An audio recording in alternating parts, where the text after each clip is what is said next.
Darling, my good friend, Dr. Dinesh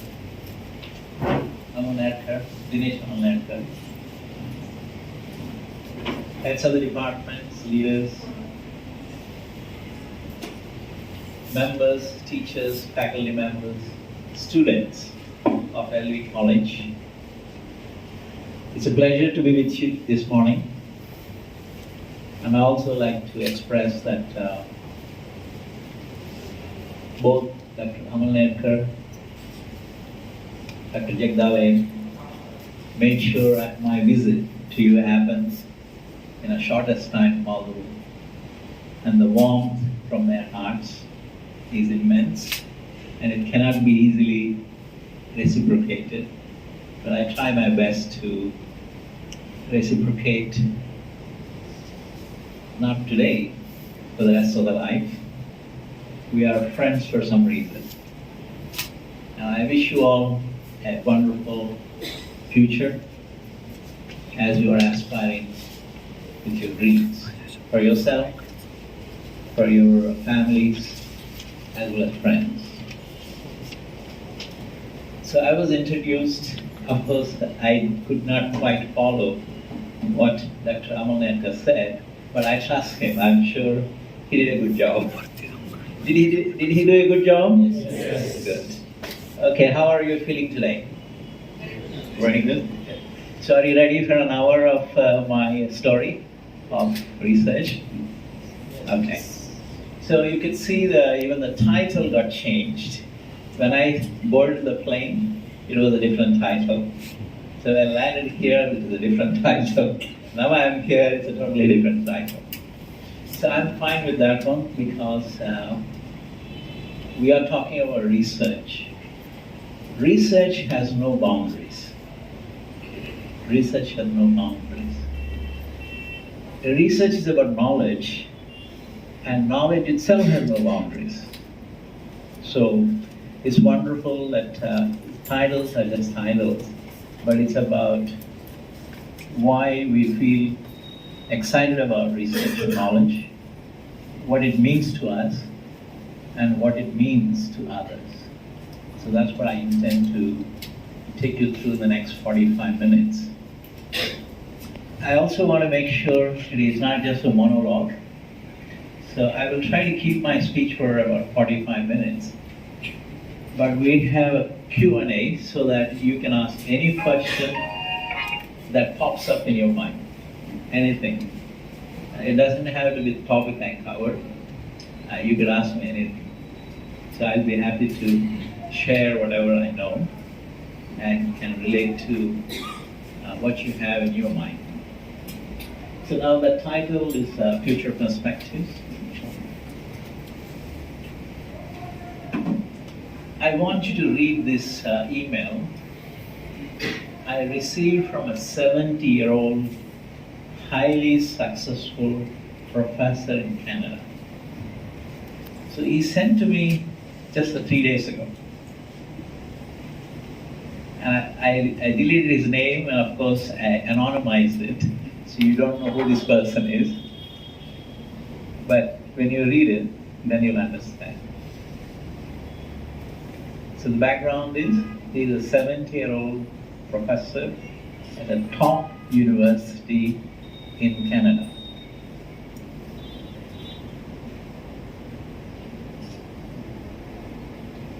Can you see it from the distance? Otherwise I'll read it. Okay. The essence of that is, he felt he never had a good mentor. So that's the challenge in this modern day. People are very busy. You do get token advice, but getting a continual advice with no obligation, and which is a true mentorship, is very limiting in this day and age.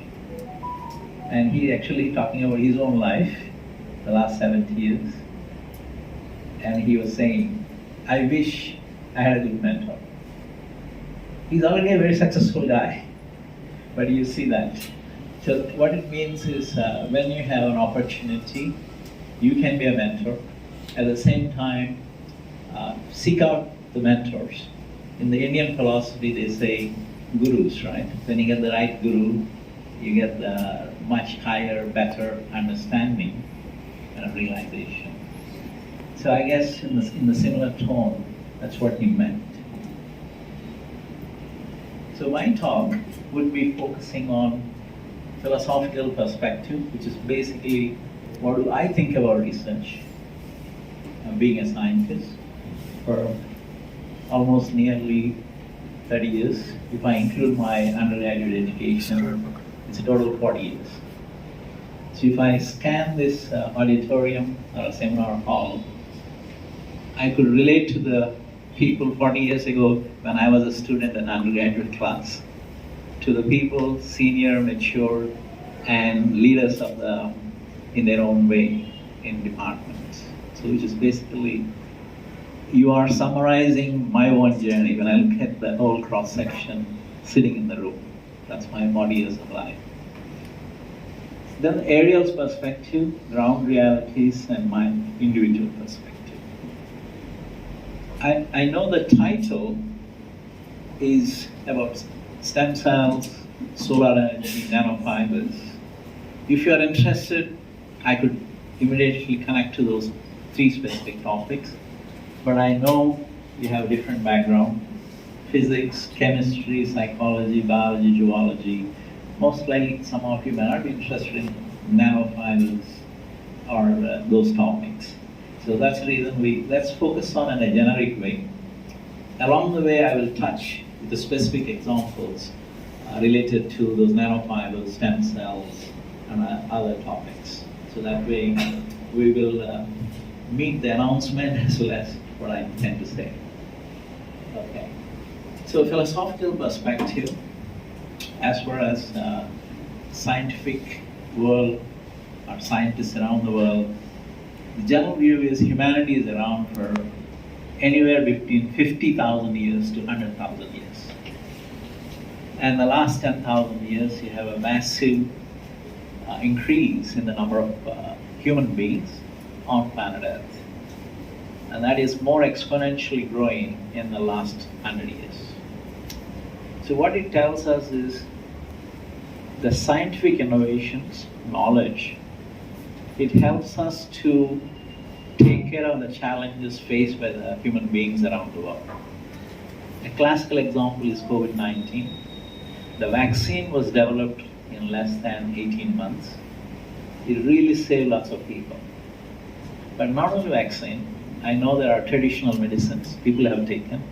And I take traditional medicine too.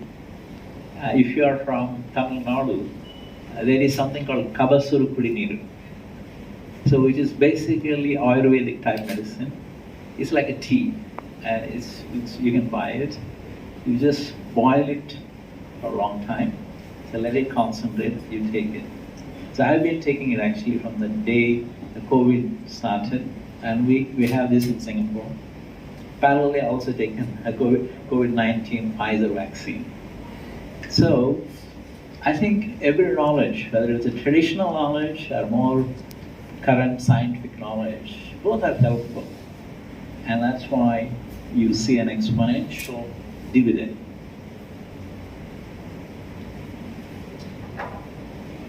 Now, this is about Nobel Prizes. So there are 6 Nobel Prizes which are related to science and technology. And if you look at it, 4 out of these 6 are actually human-centered. Very focused about the human life on planet Earth, the cosmic, extraterrestrial aspects of the universe. This is where I please the physics people. So you are thinking even beyond the universe, right? For example, somebody will say a black hole is far away. We don't even know whether there is any living being there. But still, the physics allow us to have. So it's mathematics, of course. So the point here is 4 or 6 focus on human beings. In other words, in most countries, scientific research is more focused on betterment of human lives. if you are wanting to connect to the people, you do research, and you need to do resources, it has to deal with the issues faced by the human beings. So when you write grant proposals, if you can relate to that, you have a higher chance of securing research funds, build your infrastructure, and do research. And of course, research actually spans from fundamental knowledge all the way to applied knowledge.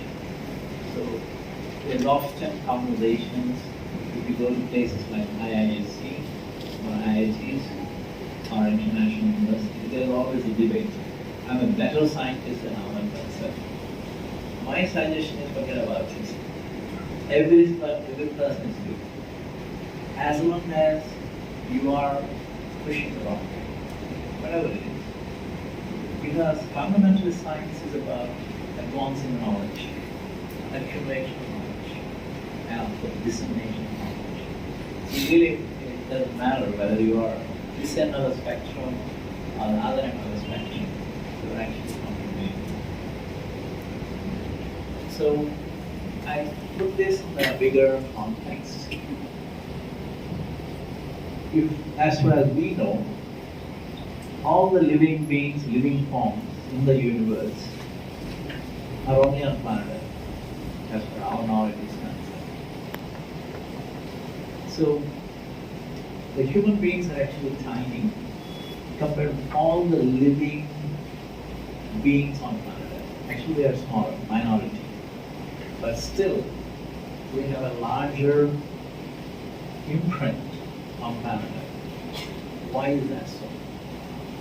So that's why I just decided, I just put this table, humans, far right, and then you have all living beings. And then if you look at the non-highlighted parts, the rows, they all have similar senses, similar characteristics. So what differentiates us from the rest of them is the top two.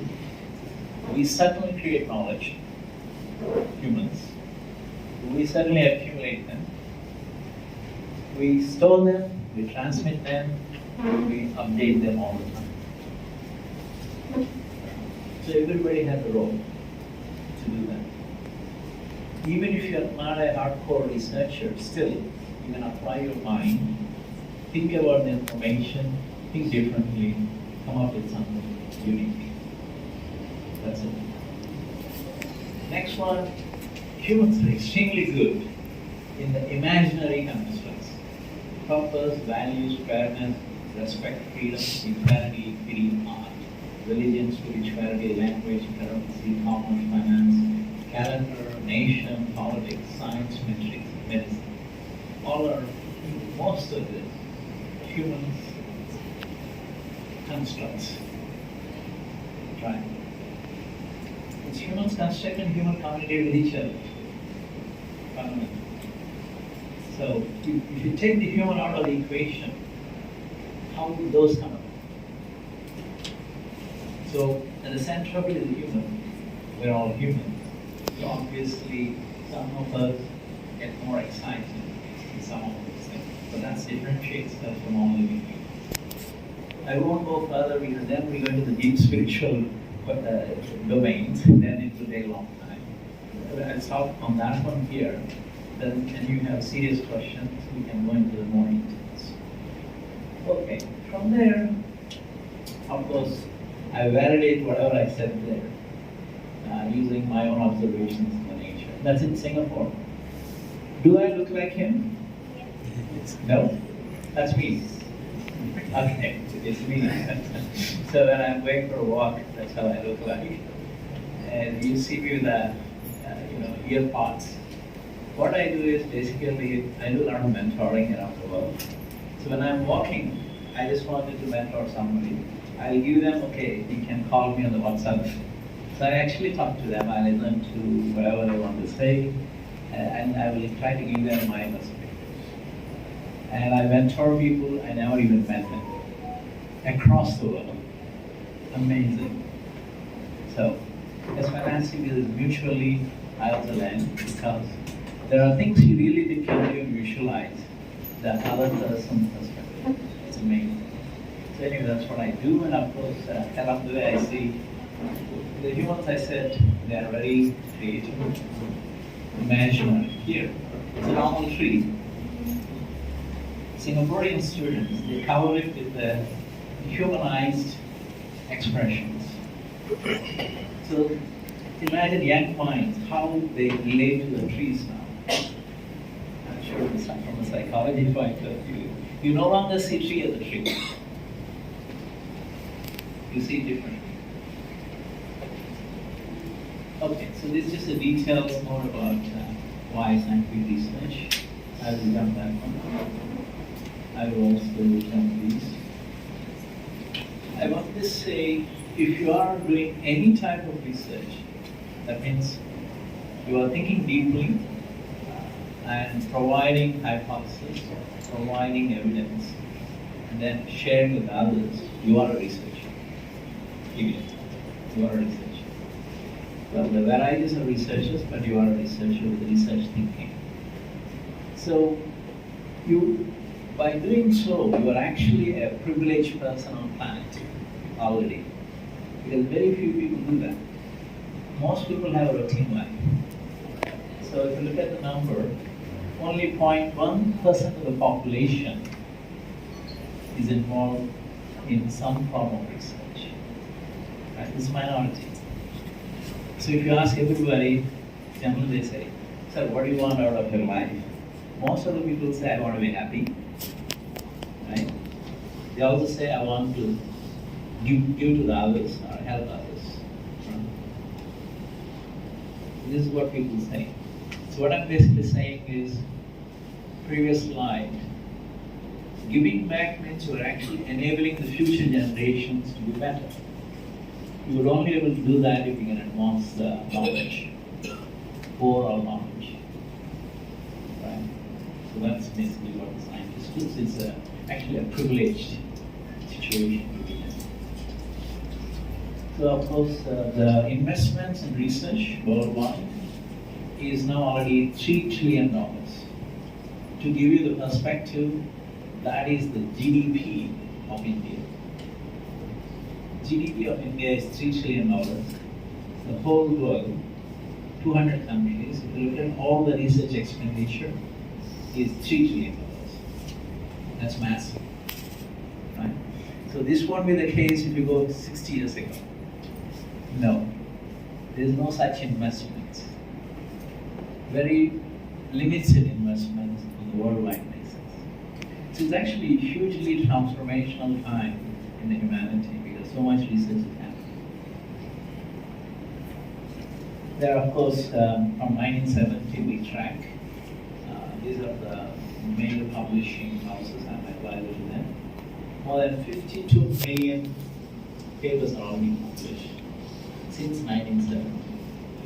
So they're all available. 52 million. I think that would be the size of all Maharashtra, right? Population. 50 to 60 million. Imagine that. How many papers, how much get published. And the scientific publications, which we are what we call modern scientific publication, it dates back to 1665, which is about 340 years or 60 years. Before that, there are scientific archival things, but they are limited. But current modern day systematic archival publications, which you can search on the internet, download a copy, they are more or less from the last actually 100 years.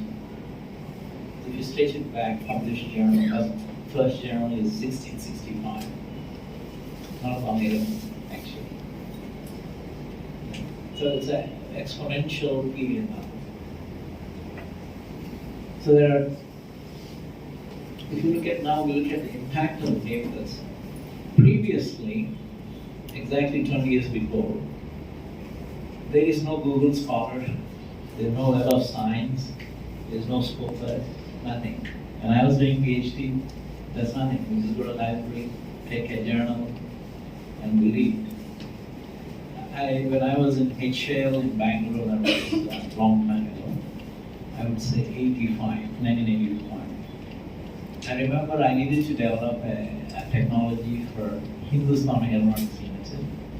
Nashik also has a HL, and they also have in many places around India. So I was in the Bangalore division. There was a foreign exchange problem. So my boss called me up and said, Seeram, can you do something? Well, they don't call me Seeram that time. Neither Ramkrishna, that's too long. They just call me Ramki. So they said, Ramki, can you do something? I said, what? So they said, you are a line manager. That means I'm in charge of manufacturing aircraft turbine blades. My boss said, you are a very young, dynamic guy, looks energetic. Would you like to help the company? I said, yeah, sure. Because he put it very nicely. Like these two gentlemen said that he is this and that, I'm happy already. So like the same way, my boss that time said, oh, you know, you are a young man and all that. Of course, he meant well. So what happened was, he gave me the perspective. India had a foreign exchange problem at that time. So there's not enough money left. Like Sri Lanka has problem now. It's the same issue. So we didn't have money to pay for the licenses from US and UK to manufacture the licensed products. So my boss said, can you actually develop them here? But I have no idea, I'm just a fresh graduate. So all he said is, young man, you are part of HL. You can go anywhere and get the information. And by the way, you can go to ISRO, which is next door. So I went there. They said, well, we want to try something on you. I said, what? They have a satellite connected search engine. So I can search the papers using the ISRO platform. But only there's one terminal there, and you have to use that only. And you have to pay. So of course, companies pay me. It's expensive. So that's the first time I downloaded paid research-related information through the system, which is linked to the ISRO satellite. So what we got is just the title and an abstract. No paper. You can't download the paper, just the title and abstract. So my boss said he's already good enough to do something. So anyway, it was a successful one. I developed the technology, got some national awards at that time. So I also went to Delhi. I think I met Prime Minister and the Defense Minister at the time. It was a good success story. So why am I telling you that is, the research at that time is not archived using Google Scholar, Web of Science, Scopus, nothing. It gets published in a printed journal, you see it. But now it's changed completely. We hardly go to the library. At least we don't go to the library in Singapore. Everything is online. We get it. You can get it from anywhere. So the overall research is facilitated by digital technologies. And it's faster. Everywhere is very ubiquitous. And here's another story. I visited Reliance at that time, same Reliance. So they were wanting to go into the stem cells. So when I visited them in probably 2002, I started buying dealing in Singapore. I visited them for collaboration. So they took me to the Reliance Life Sciences facility. And I was walking in, there is a printer, HP printer. I saw something is getting printed. So I looked at it. It's actually a Nature paper. A researcher there is actually printing it for reading on stem cells. Reliance wanted to do stem cells, and later on, companies were set up on stem cells. There's one I advise in, the umbilical cord right after the pregnancy. You store the stem cells, embryonic stem cells, for the future use. And of course, these companies are highly successful. And they charge over 1,000 rupees per month. And then these are young couples, they're very happy about the kid, child, and they want to have a good future for the child. They store these embryonic stem cells. So I talked to this company guys. They tell me, how do you convince the people? You know what they say? Your stem cells Now we're going to put in the vial, that's a tube. We have a huge place, nice place, refrigerator. How would I put your vial, your son, right? How would I put your son's vial next to the Shah Rukh Khan's relative? They get excited. Oh, yes, sir. Okay. They sign. And I've seen that. They actually can't convince them. If it's a baby girl, they say, yeah, how about we put right next to the Aishwarya, nice family, whatever. They actually tell you nice stories. And embryonic stem cell business is growing worldwide. Of course, people believe that there are incurable diseases, needs these stem cells. I can explain to you what it's called muscle degeneration right now. There is no cure right now. So you need a stem cell type of treatment to help the people. These patients' problem is the muscles, they start dying. And one of my family members, he used to be IT engineer in US, age 32. 2 years later he died. No medicine. So he got this in US, and we tried Johns Hopkins, tried all the best hospitals, because I was there before. We got to Delhi, we tried, all other medicines, nothing. So fundamentally, there is no cure yet. So there are certain diseases right now, there is no cure. So scientists believe stem cells, embryonic stem cells, have huge potential, and there's an opportunity. So this is how I can relate the title of your seminar kind of, and of course that's. So I already explained the digitalization that's happening. These are my own students at the National University of Singapore. They set up a startup company using artificial intelligence. So what it does is, using artificial intelligence they create. And if you don't read all those 52 million papers, and let's say you're a mathematics person, you want to write a paper, it will actually organize the information for you. You're a physics person, it will organize information for you. And then it's so easy to write your next paper. You just don't read all the 52 million papers and pull out the information using keywords. What do you want? For example, you want to look at a concept of, say, how quantum mechanics or something is changing a particular, say, biology. So you can do that and go and look at all the information, data, it organized. It's a software. So who created it? My own PhD students. It's not their real PhD topic. It's their private thing. So the real PhD topic is something else, but they just want to do it because they see millions of scientists, researchers have this challenge because they spend a lot of time just collecting information. So here is an opportunity. If you're thinking about it, there are many things you can do because India is IT capital. So you can talk to others, come up with a solution because when you are doing, you know the problem. And you can come up with a solution. That's what these students do. Okay, this is about highly cited researchers. Normally this has a correlation to the Nobel laureates, and there are about 6,000 of them in the world. And of course, we all know the US has a huge concentration of highly cited researchers. This is our in Singapore, National University of Singapore. We have 52 of them. In the whole country, we have 81. So 81 highly cited researchers in Singapore. Just to give you a perspective, Singapore population is 5 million. Very small, 50 lakhs. That's it. So probably Mumbai is 3 times bigger. It's much smaller. But it has 50,000 researchers. I think the whole CSIR is about how many? 10,000?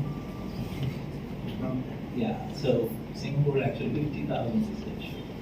A small country, very huge research. And these are and Dr. Jagdale was saying the vision for Institute next 50 years. He said, we want to internationalize. and we want to research. If you look at those faces, actually quite a number of them they're actually not even Singaporean. I don't know, everywhere in the world. So the internationalization means you go abroad, different exposures, experiences. You have people come from there. They interact with you. Like the way I'm here, I'm interacting with you. So this is how we have done 25 years ago. So 25 years ago, our university was a teaching college, basically a teaching university. So we built this internationalization. We instilled a research capacity very strongly, ubiquitously, and that's why it became the top university in the world. So you are in the right direction. And of course, this is where I work in the university. Most of the time, actually, I have never sit in my office in the university. You'll only find me in the cafe or something. I'm working, by the way. I'm not just having coffee. I'm working all the time. Tell me, how could I do that? Basically, I digitalized everything. So this happened to me exactly maybe 10 years ago. Somebody visited me and they gave me a sheet of paper with important scientific information. So I called my student and I said, this is very important. I also want to keep copy. Can you go and make a photocopy and come back to me? Give this back to me. You know what that student did? This is 10 years ago. He said, Professor, is this that important? I said, yeah. He said, just keep it on the table. I put it on the table.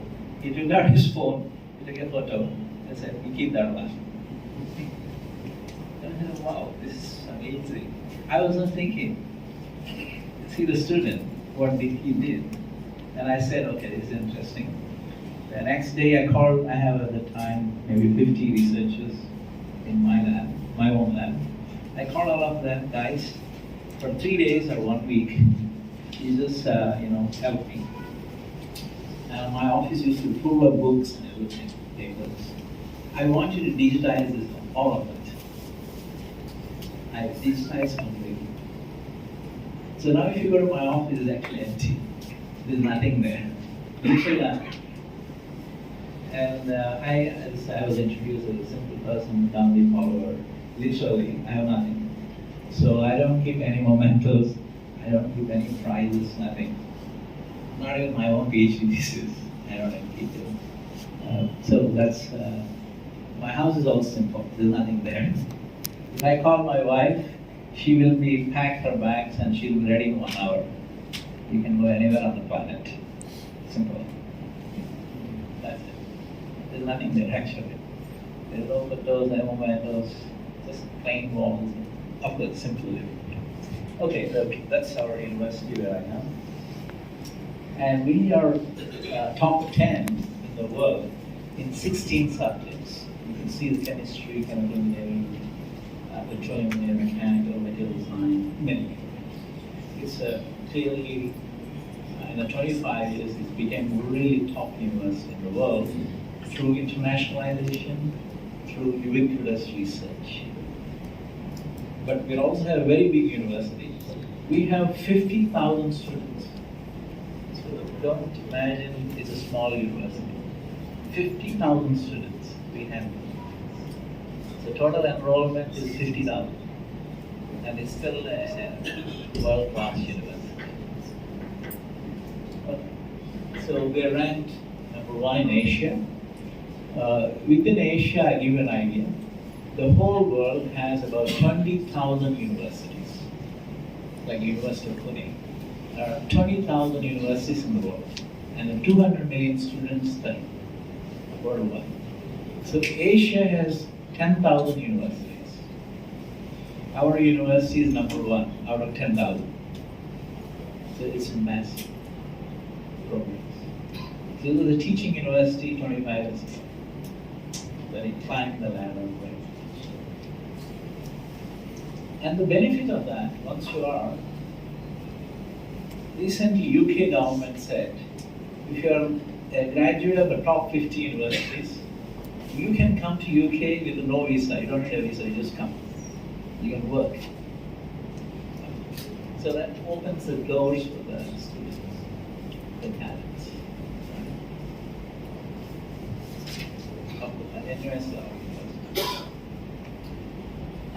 Also good news what I saw in Japan. My little Japanese, I follow some Japanese news. So recently in Asahi Shimbun, which is a Japanese newspaper, it reported that India is also progressing very well. If you look at the far right, 2018-2020, India ranked 7th among the highly cited scientific papers per country. So things are happening in the right direction. And my understanding is 30 years ago is different from now. You have more people aware, more people are trying to do research. Of course, it has its own challenges. And you can see below, India is not spending enough money on research compared to China and US as a percentage of GDP. But still, there is, in terms of the total amount of rupees that is invested in research is increasing. So that means there are opportunities, and obviously you see a positive effect in terms of scientific output.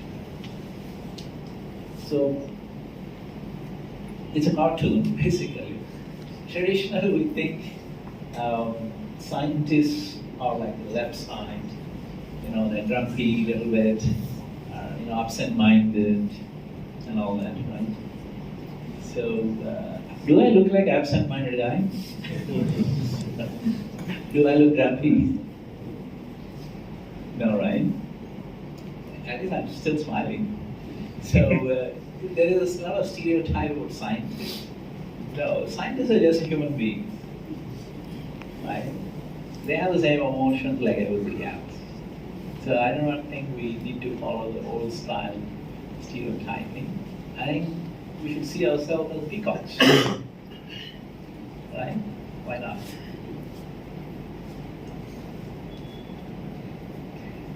It's true, in a lot of international meetings I attend, people are very colorful.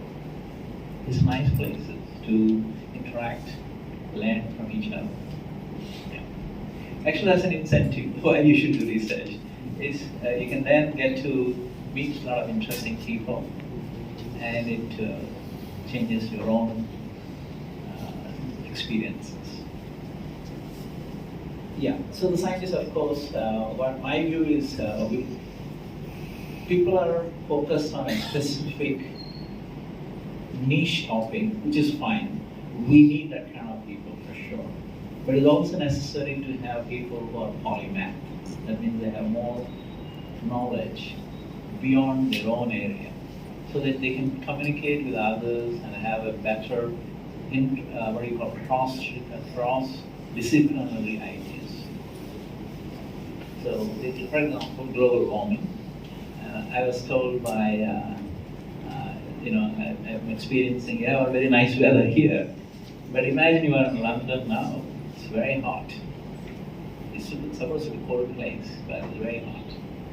And most European countries, US, really, really warm, Australia. Whereas the global warming is happening, seems to be Singapore. It's quite nice in Singapore also. And but main issues global warming are climate change, requires expertise from more than one area, more than one discipline. It requires cross-disciplinary approaches for solution. So of course, I've given this example. India, I'm sure, has many such examples. Galileo is a 16th century scientist who said that Earth is not flat, it's a sphere. Right? So, now, of course, he went a lot of trouble for that, but fundamentally, he's an astronomer, he's a physicist, he's a mathematician, he's an engineer, and he's a philosopher. So I think the science is not necessarily to be viewed as a specific niche silo. it should be seen as more interdisciplinary, where possible. Yeah, so that's it. Now I come to the individual perspective. Scientific research is very broad and wide, really broad and wide. So you can pick any aspects of that, see which one you are more excited about, and you can do that. And scientific impact is a multifaceted concept. It's not just one single way you measure the impact, in many, many ways. Previously, they were doing mostly what we call peer review. That means they look at each other, some senior people, and say, yeah, how good these people are. But now it is supported by evidence, what we call bibliometrics. It's also very strongly used by the countries, by the organizations, universities, funding agencies, even the conference organizers. So, well, these are just the details. I will not go in. Maybe since Dr. Amarnath went to South Korea and had an experience there, he had a valuable experience, but that can be highlighted here. South Korea is on the top. It's a country where people move from industry to the university a lot. So that's why they actually can bring the industry experience in productizing and helping the country to. So there are some countries like France, Germany, where people are actually practicing professionals. They also come to the university, teach students, and other way too. So, and then the other one is the large companies. If they are involved in research, the research ecosystem will improve. You can see in India, not that many companies are actually doing research. That's one other challenge. So we hope to see that more Indian companies serious about research. If you see the other side, for example, Singapore, US, and others, research companies, they spend a lot of money on research. Last week I met Mar & Hummel company, a German company with 23,000 employees. I met this chairman.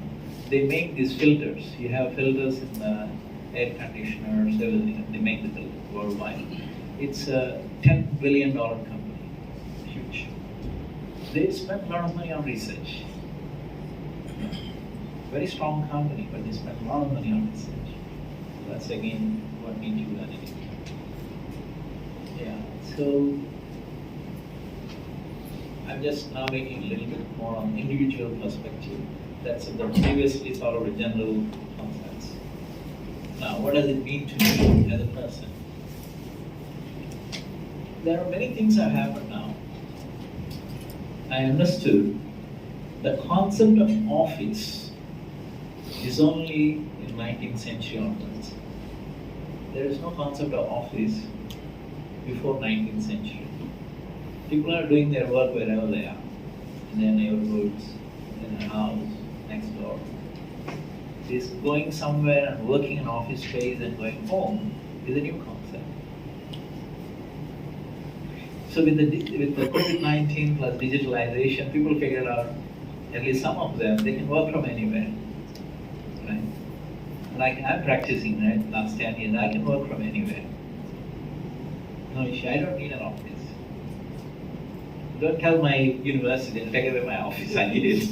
I just put the signboard there. But I think actually it's not needed. So one of the Japanese students, I was in Japan many years ago. I just got a master's student from Japan, a Japanese, Hiroko. And she met me and said, Professor, I want to join you. I said, yeah. So come see me somewhere. And I said, there is a Starbucks. I said, come see me in the Starbucks. She's a traditional Japanese girl. So she's 35 years old. And she said, why are you meeting in Starbucks? We should be meeting in your office. I said, it's okay, come. So she came, I bought her a nice coffee, I had my coffee. We had a good conversation over her research. She's still not convinced why am I meeting her in the office, in Starbucks. Do you want to see my office? She said, yeah. Okay, let's go to the office. So after 4 years, I opened my office door. Then I said, take a picture. She was completely laughing because it's empty.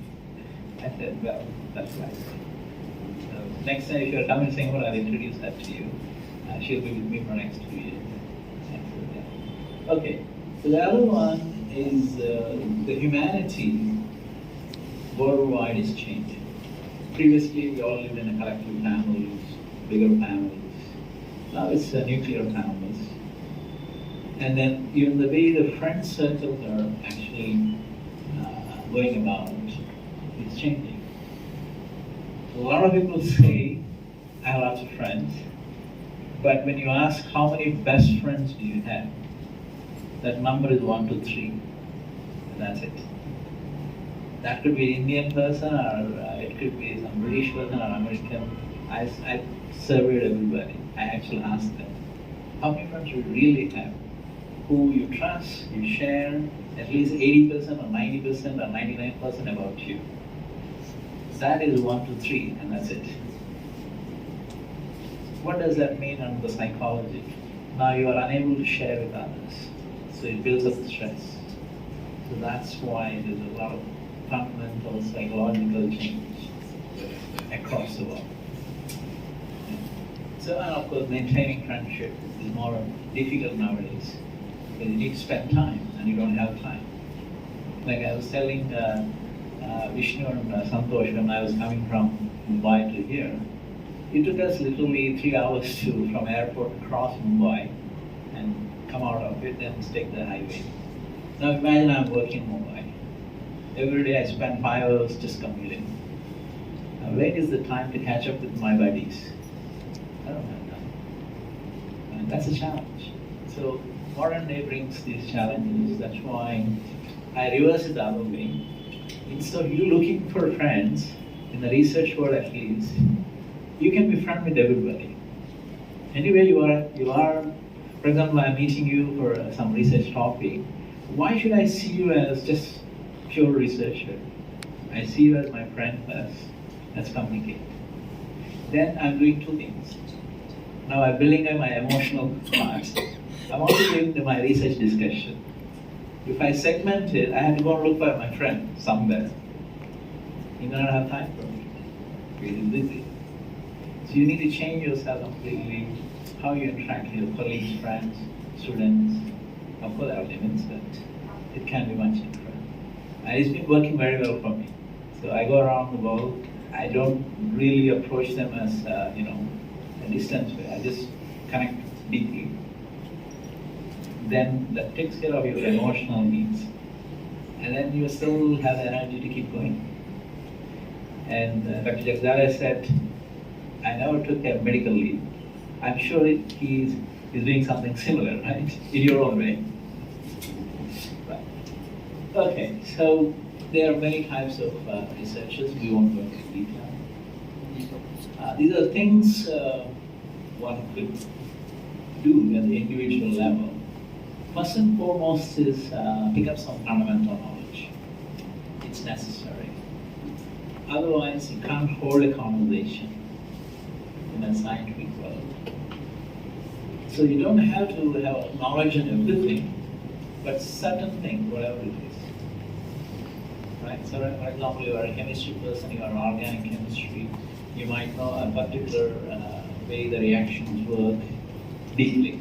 So you have that fundamental knowledge. And more important is communication skills, writing skills. If you can't communicate, others won't understand. 2 reasons we communicate. First, we need to tell others what we know. Otherwise, they don't know what I know. Like, for example, I stand here, I don't speak. Do you understand what I have in my head? Nothing. The more I speak, the more you understand. So the basis is communication. Of course, you wait for another maybe 20 years. I don't need to really speak. There are no gadgets coming. They are actually interpreting the thoughts. Brain research now. I have come across some papers where some researchers. So they can interpret your dream. So you just put that gadget, you sleep. They pick up the brain waves. We have alpha, beta, gamma, all brain waves. So they actually pick it up using advanced instrumentation. And then they use the software to interpret your dream. And they actually create the images and storyline. But you did not tell what is your dream, but actually they read your dream. So if they can read your dream, do you think it's difficult to read your thoughts? No, right? And if you can read my thoughts, what is there for me to communicate? I just stand here, close my eyes, everything will be coming there. Right? I'll still be here because you want to see the person. Right? That's what is happening. So that's cutting edge, where it is going. So, but you still need the communication skills until that is available. So that's not easy. Communication is actually very difficult. So a strong communication skill amplifies what you want to say. Right? If you are a good speaker, the same message is taken up by the audience much better. And you get the benefit because they smile at you, they laugh at you, or they show a positive thing. So you get that energy. You know? Like yesterday we went to Rhinebeck temple, Rambekeshwar temple. So there was a question of how much, is there an energy here? Wow. A lot of people are chanting. Obviously what is chanting is sound, and there are words, thoughts. The basis is energy, right? Thought is energy too. So it can accumulate, just like charges, surface charges. Like I take this and I keep rubbing, rubbing the surface, it accumulates the charges. We build a machine in Singapore with a specific electrode materials. So we put a belt on it, it's called a tank. So you keep rotating it, the charge builds up. And then now I can power my lighter, small electronic gadgets. I don't need anything else. Just that action. So that's basically the energy accumulation. Many things can happen. So communication skills are important. And pick up advanced skills if you can. My view is one of the biggest problems with every human being, or most human beings, including researchers, is we don't get things done on time.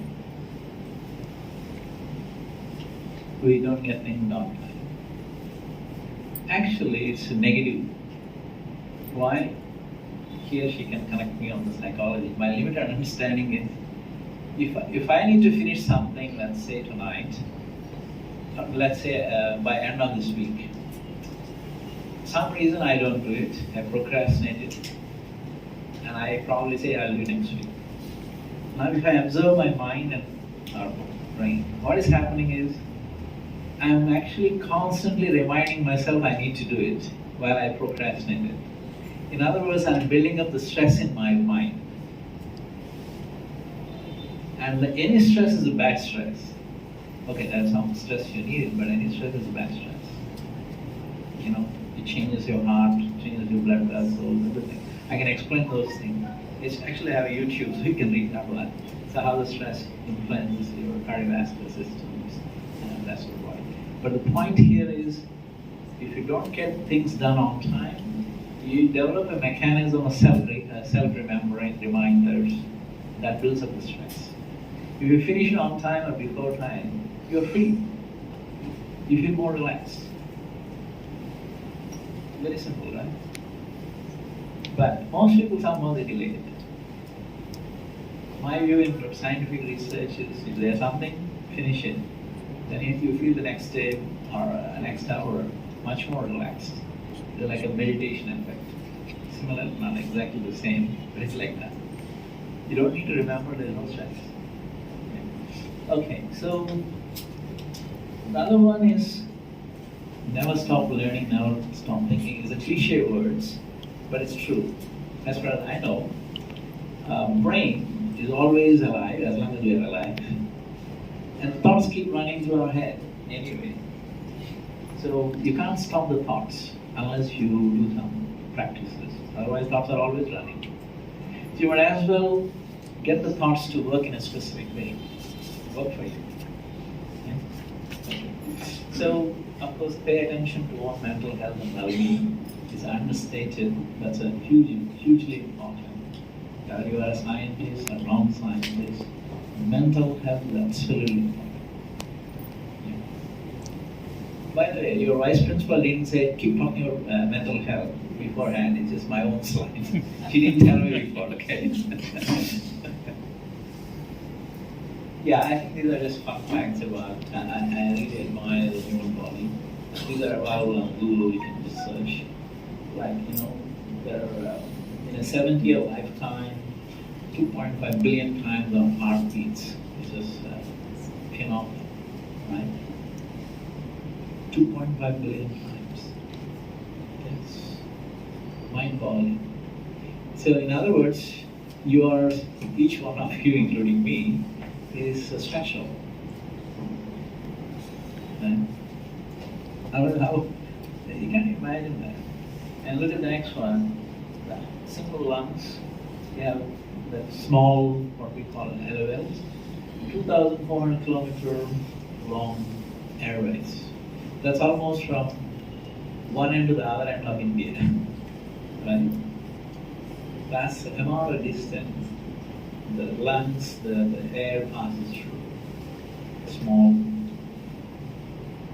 orifices. That's where oxygen CO2 transmission happens. So that's what alveoli. Yeah. So why I'm saying that is the COVID time, a lot of people had oxygen problems. That's because oxygen is essential. Our body, 70% is oxygen. So without oxygen, really can't exist.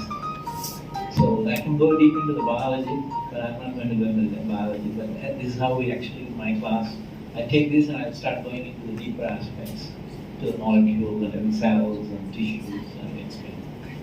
On the other side, the mind experiences at least 6,000 thoughts per day, or 7 thoughts per minute. Some estimates is actually 3 times that number. So, all of you, I'm speaking of now, your brain is already working. Thoughts are running. Right? So the question now is that left side, our mind is always running. The other one, I say, is a joke, of course, cartoon. And look at it on the right side. It says, the doctor is saying, we need to release the pressure in his skull. So I'm going to go in and take out about 24 passwords.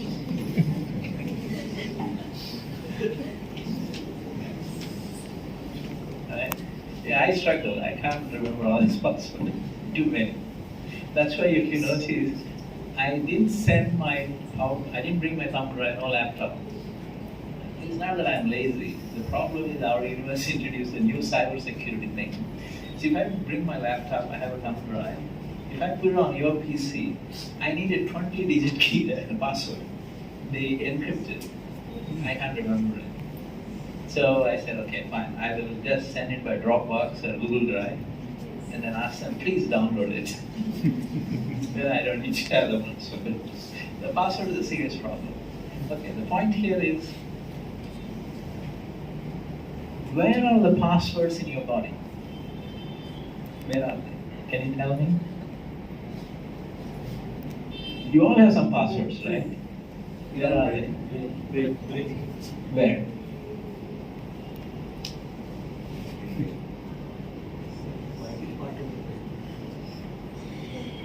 Cerebral hemisphere. Cerebral hemisphere. Cerebral hemisphere. Sorry. Cerebral. So basically, there's something called immediate memory, short-term memory, and long-term memory, and different parts of the human body has been localized, identified. The most important thing is the memory is stored in the proteins. That's it. Like memory in the hard drive, it's a protein that stores the memory. In all the memories you talked about, I had a fantastic wedding, I had a fantastic holiday, whatever. It's just a memory. Physical basis is proteins. That's it. So what happens is when you're unable to access those proteins and decode them, you forget the memory. Or you're so busy you can't access them. That's why also you're forgetful. So that's what is happening about research is going more and more, where they actually can manipulate your memory. Yes. So what they do is they identify specific genes, they knock them out. You had a bad experience, like for example, she actually slapped me in the airport, just an example. She never slapped, I never even mentioned her, that's okay. But just imagine I had this bad memory. So if I go to these genetic manipulators, what they do is they will knock off the gene from me. If the next time I look at her, wow, she was so nice at the airport for me. I think that way, because I completely forgot that one. It's proteins, the genes that are associated with it been removed.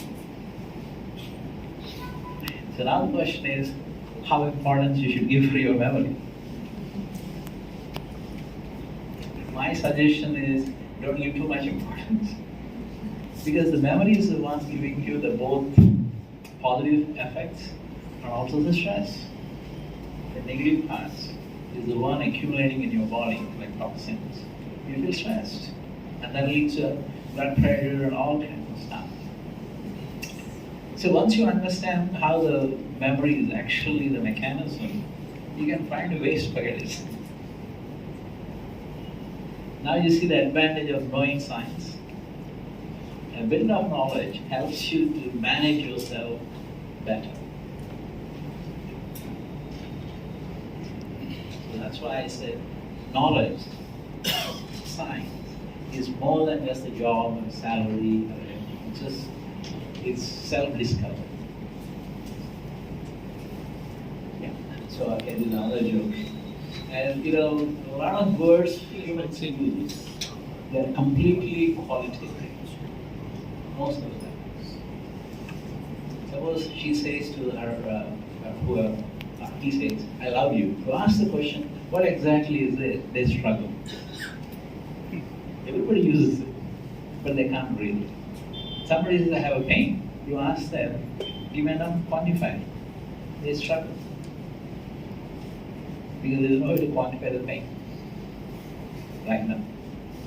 So there's a lot of things humans use in the language, still not very well understood by themselves. So the science or scientific way of thinking is the only way to understand what it is. So what happened to me was, I think Dr. Amanet was saying, so as I was growing from the village, I was only speaking in all completely Telugu medium. Everything in Telugu was fine, perfect. I went to the university, nobody's speaking Telugu, they all speak English. I had a serious problem because I can't understand. Of course, I passed English test and all that, but it's not there in my head. So they challenged me, of course. My classmates tell me now, this is what they say. One day we joked at you in the first year of the undergraduate. You told us, see me next week. And next week you come back and told us everything about Oxford Dictionary. Whatever word is there, you could repeat them very easily. Anyway, this is what my classmates tell me there in the US. I don't believe that because I don't have a memory of that. But what is more important is this one. As I started traveling, people are communicating with English. My brain constantly understanding in Telugu. But you now start giving me everything, you are communicating only in English. Everything I need to re-understand what it is. I know the word, clear, but I really do not understand what you mean.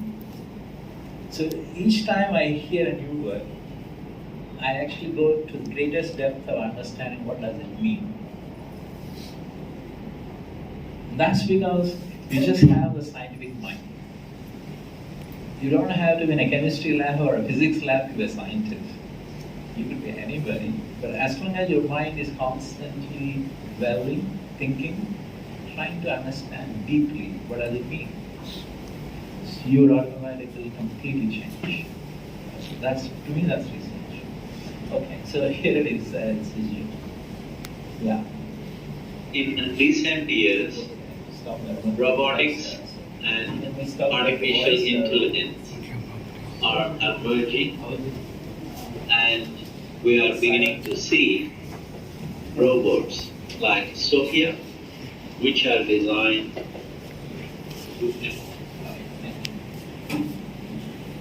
Okay, guys. What do you see there? Me and Sophia, right? Sophia is a humanoid robot. What do we have in common? This. Exactly. Same hairstyle. Yeah, same hairstyle.